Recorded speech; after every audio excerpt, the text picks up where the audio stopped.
Hello friends, আসসালামু আলাইকুম। খাদিজাস কিচেনে তোমাদের সবাইকে ওয়েলকাম। আজকে আমি তোমাদের করে দেখাবো একদম হোটেল স্টাইলে লেয়ারযুক্ত নরম তুলতুলে পরোটা রেসিপি। দেখেই বুঝতে পারছো কতটা নরম হয়েছে আর ভিতরে কতগুলো লেয়ার পড়েছে। তো খুব সহজে আমি তোমাদের কিভাবে করতে হয় সেটাই তোমাদের আজকে দেখাবো। তার আগে বলে নিই, আমার চ্যানেলে নতুন বন্ধু হয়ে থাকলে আমার চ্যানেলটিকে সাবস্ক্রাইব করে নিও আর আমার ভিডিওটাতে লাইক, শেয়ার আর কমেন্ট করে দিও। তো চলো দেখে নেওয়া যাক। প্রথমে আমি এক বাটি ময়দা নিয়ে নিয়েছি, ওর মধ্যে 250 গ্রাম ময়দা ছিল।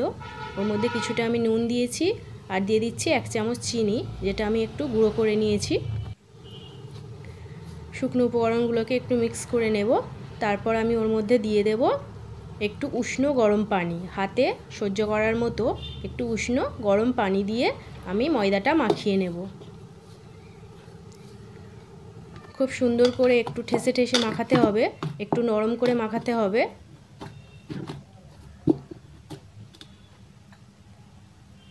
ময়দাটা আমি ভালো করে মাখিয়ে নিয়েছি।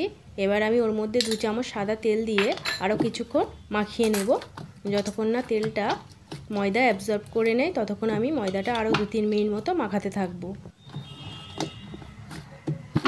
তেলটা শুকিয়ে গেছে, দেখো বন্ধুরা, ময়দা টেনে নিয়েছে। এবার আমি লেচি কেটে নেব। লেচিগুলো একটু বড় সাইজের করতে হবে, ঠিক ওই সাইজের আমি 5টা লেচি করে নিয়েছি। এবার আমি উপর থেকে একটু তেল মাখিয়ে দেব। তারপর আমি ঢাকা দিয়ে 30 মিনিটের জন্য রেস্টে রেখে দেব। 30 মিনিট পর দেখো বন্ধুরা, ময়দাটা কতটা নরম সফট হয়ে গেছে দেখেই বোঝা যাচ্ছে। আমি আবারও ঢাকা দিয়ে দিলাম। এবার আমি একটা লিকুইড তৈরি করে নেব। 4 চামচ সাদা তেল আর 2 চামচ ময়দা দিয়ে আমি একটা সফট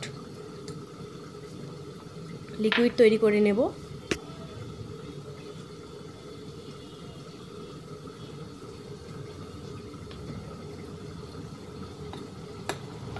লিকুইডটা আমার কি কাজে লাগবে তোমরা পুরো ভিডিওটা দেখতে থাকো, তাহলেই বুঝতে পারবে। ঠিক এরকম ঘনত্বের লিকুইডটা হতে হবে। এটা আমি সাইডে রেখে দিয়ে এবার আমি তোমাদের পরোটাটা বেলে দেখিয়ে দেব।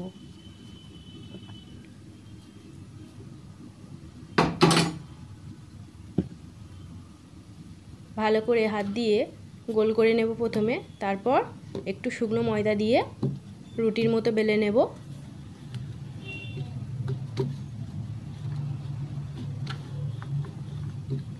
একটু বড় সাইজের বেলতে হবে, রুটির থেকে একটু সাইজটা বড় করে বেলতে হবে, একটু পাতলা করে।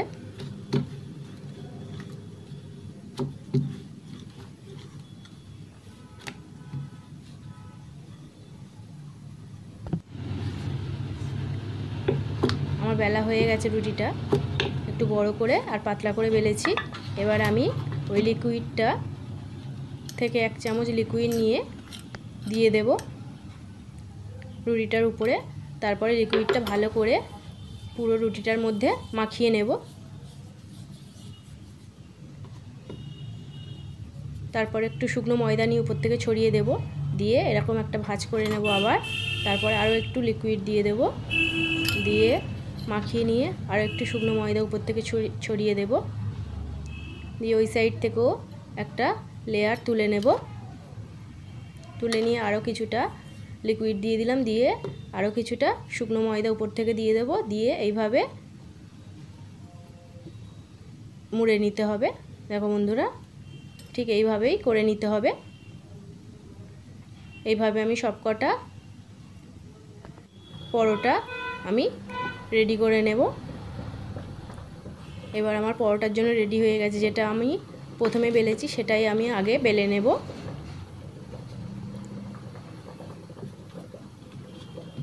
একটু শুকনো ময়দা উপর থেকে ছড়িয়ে দিয়ে চারকোনাভাবে বেলে নিতে হবে। একটু পাতলা করে নিতে হবে, পাতলা করলে বেশি খেতে ভালো লাগে, বেশি মোটা করলে ভালো লাগবে না।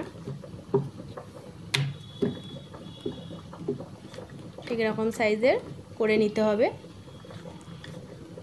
আর একটা টিপস আছে বন্ধুরা, তোমরা লেয়ারগুলো করে নেওয়ার পর কিছুক্ষণ রেস্টে রেখে দেবে, তারপরে পরোটাটা বেলবে। এরপর আমি এবার পরোটাগুলো ভেজে নেব। ফ্রাই প্যানটা একটু গরম করে নিয়ে তার উপরে আমি পরোটাটা দিয়ে দিয়েছি। কিছুক্ষণ এক পিঠ করে নেওয়ার পর আমি উল্টিয়ে দেব। উল্টিয়ে দিয়ে যখন একটু ওই সাইডটা ফুলে ফুলে উঠবে তখন আবারও উল্টিয়ে দেব।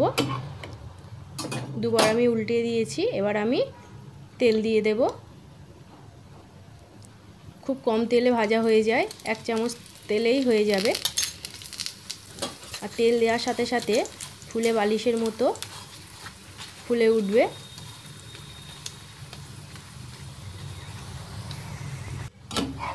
এই সাইডটা ভেজে নিয়ে এবার আরও এক সাইড আমি উল্টিয়ে নিয়ে তেলের সাইডটাও তেল দিয়ে ভেজে নেব। দু সাইড আমি তেল দিয়ে ভেজে নিলাম। এইভাবেই সব কটা পরোটাগুলো ভেজে নিতে হবে। যদি ভালো লেগে থাকে অবশ্যই আমার চ্যানেলটিকে সাবস্ক্রাইব করে আমার ভিডিওটাতে লাইক শেয়ার কমেন্ট করে দিও।